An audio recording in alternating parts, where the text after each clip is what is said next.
Anh Hưng xin kính chào khán giả của VNTV.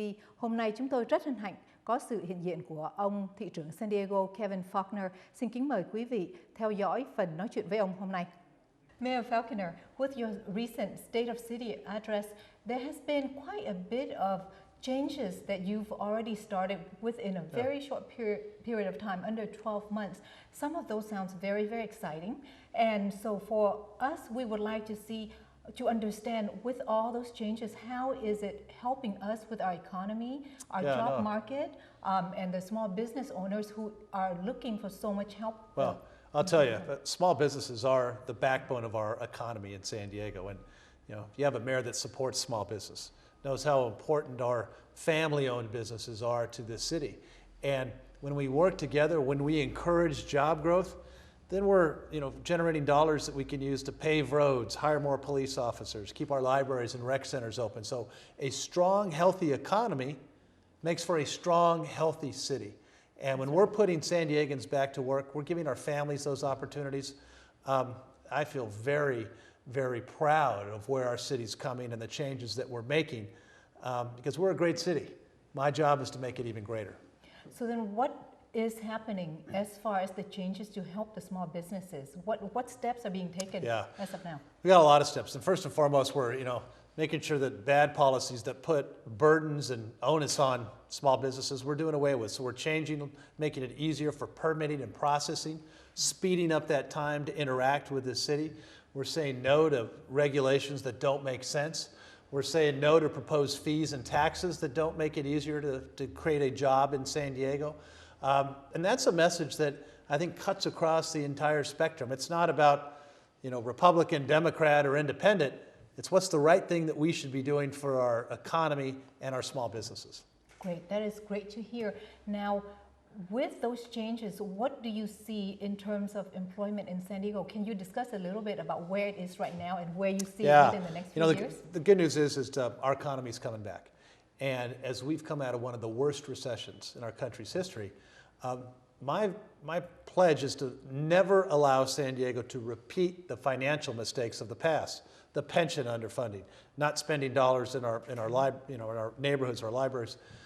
So we're holding true to those reforms, and we're making it so people understand that we have a focus on putting San Diegans back to work, providing job opportunities. I'm very excited about some of the career training we're doing.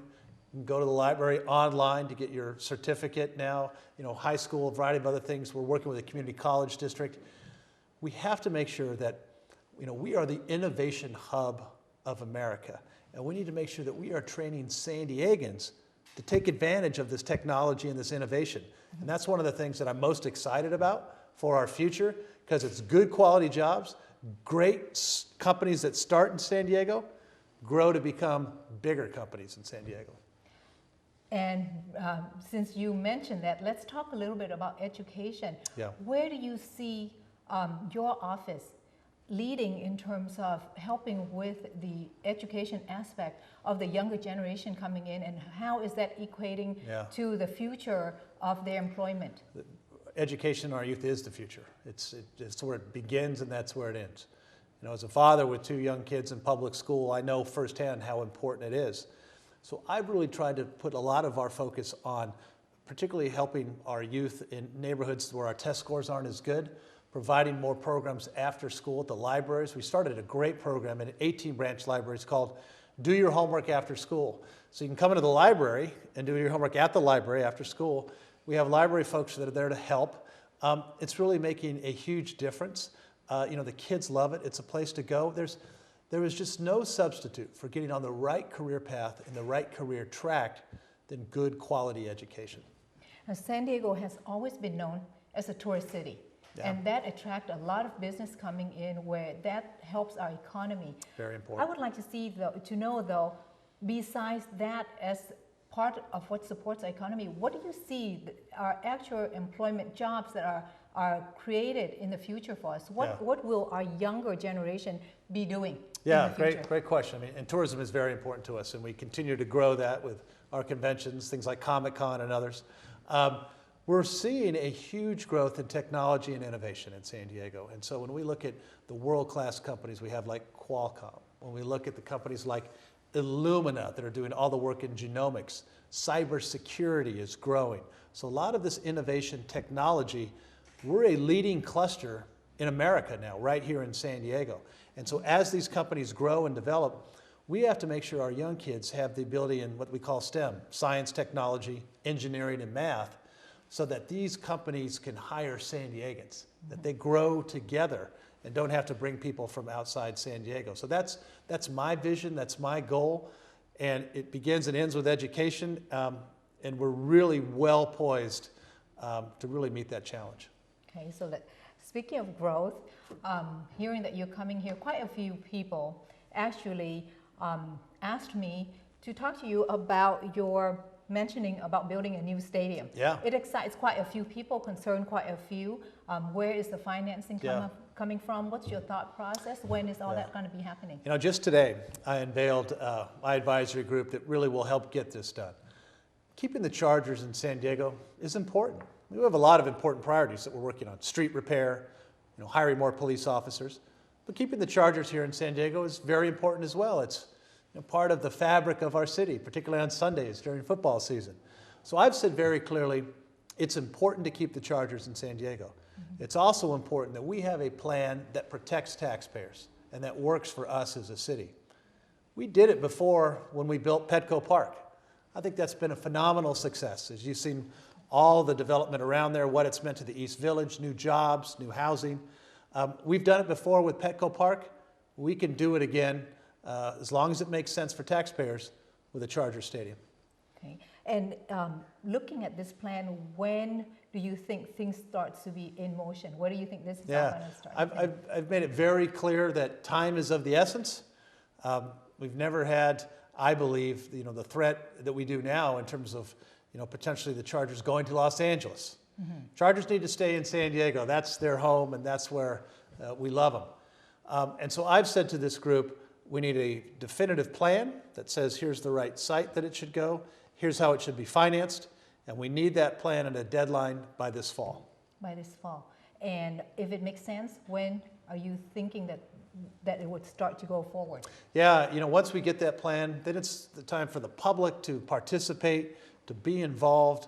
I've pledged that any final plan, has to make sense for taxpayers, and the public will have the final say with a public vote. Mm-hmm. That's critically important to make sure that all San Diegans have the opportunity to participate. Uh-huh. Now, in your State of City address, there was also an issue that was brought up, and it's about safety, protection, and the ability for our law enforcement to react to situation quickly. Personally, myself, I just recently had that experience where I thought somebody was breaking into my place, and it was within 10 minutes that the police department was there. But 10 minutes when you think your life is in danger is a very, very long time. And in your recent address there, you had talked about the improvement in the communities where it has been perceived that they don't get the same treatment as other areas in the county. What do you see in terms of that continuing to be an improvement in the future? Well, we have to put our resources on these communities that have traditionally not received their fair share, and I feel very strongly about that. So a couple of things that we're doing. First and foremost, we're adding ambulance service to San Ysidro, which is decreased the amount of time it takes to get emergency response. Temporary stations out in Skyline. We're going to be building a new fire station out in Skyline to make sure when you dial 911, our paramedics, our cops, our firefighters are there as quickly as possible. And when it comes to our police department, one of the biggest challenges we have is we need to hire more officers. Mm-hmm. We need to keep the great officers that we have in terms of retention, but we also need to bring new men and women into the pipeline. And so I've made that a priority of mine this year. We're going to ramp up that. We're going to have new agreements with our Police Officers Association that really sends a very clear message. The public safety, safe neighborhoods are our #1 priority, and we have to make sure that we have the men and women so when you call 911, you get that response that you expect and that you deserve. That's right. That's right. I mean, like I say, personal, firsthand, it was very critical. It's Even always, 1 minute yeah. is It is. Makes a huge difference. Yes, and it could be a matter of life and death. What is your goal? What would you like to see that to be at? Well, we're going to, as I said, we're losing officers because they're going to other departments once they've been hired. Mm-hmm. We have to be competitive in San Diego. We have to pay competitive compensation, and I will. Because the worst thing that we can do is hire a police officer, spend the dollars on training, getting them in the door, and then have them be recruited to another department. I don't want that. San Diegans don't want that. And so not only are we going to hire more officers, but we're going to give them the tools that they need to be successful. One of the things I talked about in the State of the City speech was we're the largest department that's going to body cameras. We already have 600 officers that have the body cameras on them now. That's going to protect the officers. That's also going to help protect the citizens that they serve. So we're using technology, getting it out there. Our goal is to continue to be the safest big city in America. And speaking of the safest city in America, we are next door to a city that is not so safe in America. And I know that you have been able to partner up with the mayor over in Tijuana. Yeah. Mm-hmm. And it seems like there are some measures being taken place right now to hopefully give more support to the people that is locally down. It is. It is. No, you're exactly right. And when we think about the relationship that we have with Mexico, and particularly Tijuana, I mean, we are the largest border crossing in the world. Utilize that as an opportunity for us to create great synergies. So, for example, great quality jobs on San Diego and great quality jobs and companies in Tijuana get to interact, and we grow more of that for our future. So I've said and I believe it very strongly, it's not about two cities, it's about one region. Mm-hmm. And how do we harness that diversity, that international strength that I think helps put more people back to work. And what are your obstacles in that? Because I know with us being United States, we have different rules and regulations. Oh, sure. Yeah. And how people actually observe and pay attention to the law. And, you know, over there, it's completely different. Even the respect to law enforcement officers and people in office, it's completely different. And they, many times, when they take those offices, it's more dangerous for them than it is. You know, and the ability of them being able to enforce rules and regulations are quite different. Yeah. What do you see as your challenge in shaking hand with the mayor down there to Well, I have a great relationship with the mayor of Tijuana, Mayor Jorge Astizaran, who came into office about the same time that I did. And one of the things that we did actually to help improve our communication as two cities is for the first time in about 15 years, we signed, we called it MOU, a Memorandum of Understanding, that's going to allow our staffs on San Diego, our staffs on Tijuana, the government, to work together more collaboratively on issues of the environment, water quality, issues of public safety, issues of transportation. And it's all about communication and making sure that we're doing that. Because we look at the beneficial relationship we have with Mexico, strength, culture, economy. When we communicate, we can do great things together. And I think that's a benefit for us in San Diego. And finally, I have one more question for you, and that is putting the responsibility on one or two or even a group of people can be gruesome when there's so much that needs to be done. If you were to send a message to community leaders out there in different communities, how can they help? Get involved. I mean, we are so fortunate that we have so many great community groups and organizations. Our diversity is our strength in San Diego.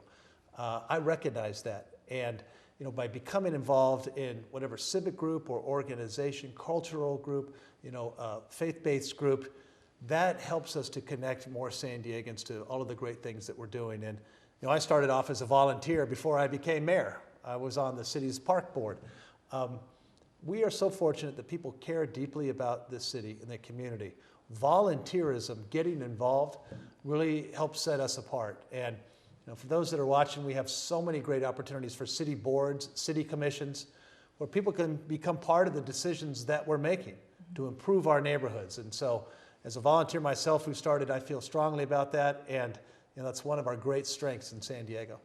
Well, thank you, Mayor, for joining us today. Great to see you. Yes, thank we you appreciate again. you coming into Thank the you. studio. My pleasure. And best wishes to you for carrying out thank you.